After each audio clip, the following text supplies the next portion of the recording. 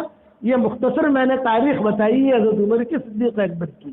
زندہ رہا اور آئندہ جمعہ یہاں رہا تو انشاءاللہ تھوڑا سا اور سمجھاؤں گا کہ کیسی ترتیب تم کی زندگی گزارنی.